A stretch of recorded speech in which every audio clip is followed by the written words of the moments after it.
Peas and carrots will not be on a Thanksgiving table this year. They're the two turkeys pardoned by President Trump Tuesday. Peas and carrots traveled from South Dakota to the White House for the ceremony. They'll now be looked after by veterinary students at Virginia Tech. Earlier, I spoke with presidential historian Doug Wead about the tradition. You worked in the administration that started the annual tradition, serving as special assistant to President George H.W. Bush. Tell us about the history of the turkey pardoning. Yeah, that was the official beginning. If you'll remember, George H.W. Bush promised a kinder, gentler America, and so the turkey was the beneficiary for that. But well, the earliest pardoning that I know of was Abraham Lincoln, Tad Lincoln, and Tad was a intriguing, wonderful young man, but spoiled rotten. And Lincoln would sometimes interrupt meetings with generals to take Tad on a shopping spree, and they'd have to sit and wait till he got back. And there were long lines of people that waited to talk to Abraham Lincoln, and Tad would move among those people and ask, "What are you here for? What's your story?" They were like his playmates, his friends.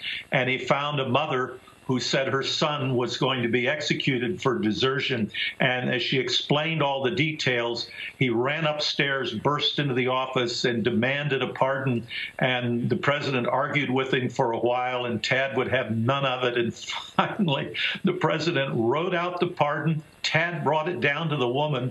The two of them wept together. Tad was overwhelmed by the apparent goodness of what he had done. So he learned what a pardon was. And from that, he demanded and asked later a pardon for the turkey for what was then the coming Christmas dinner. Oh, my gosh. Abe Lincoln wrote it out. Wow, I had not heard that story. So interesting to hear that, Doug. Let me ask you about President Trump, because he used the ceremony Tuesday to comment on politics. Let's listen to that. Even though peas and carrots have received a presidential pardon, I have warned them that House Democrats are likely to issue them both subpoenas. Nonetheless, in the spirit of Thanksgiving, I will be issuing both peas and carrots a presidential pardon. Unfortunately, I can't guarantee that your pardons won't be enjoined by the Ninth Circuit. Okay, so Doug, how common is it for a president to use that opportunity to highlight other issues? Well, I think that's unique, although I have to say that Reagan played a little bit to the pardon issue with Oliver North.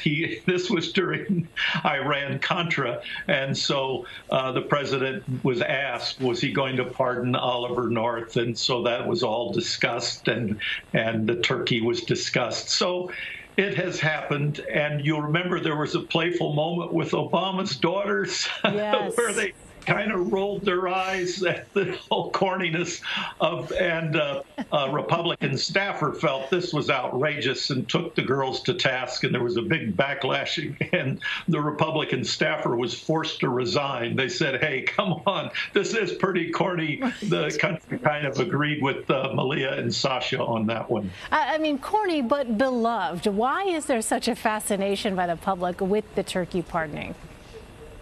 Well, who knows? I think part of comics love it because it always gives them the chance to say which one's the turkey. Yeah, right.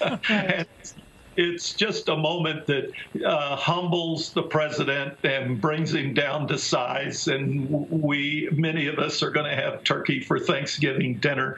So I think the American public like to see their presidents brought down a little bit, and the turkey ceremony forces them to humble themselves and get out there and have fun. Absolutely. Well, finally, Doug, presidents traditionally issue proclamations every Thanksgiving. What do we normally hear from the White House this time of year? Well, you know, the proclamation of Thanksgiving itself came from Abraham Lincoln in the middle of the Civil War, and it's become a great holiday for America, and no one could resist it afterwards or change it once it was set. So many lives had been lost during the Civil War, and there had been such pain, and so it seemed the appropriate time to be thankful for what we have and be thankful for peace. So it's a good holiday. Mm-hmm. Absolutely, Doug. Thank you so much. Doug Wead, presidential historian. Really appreciate it. Thank you, Elaine.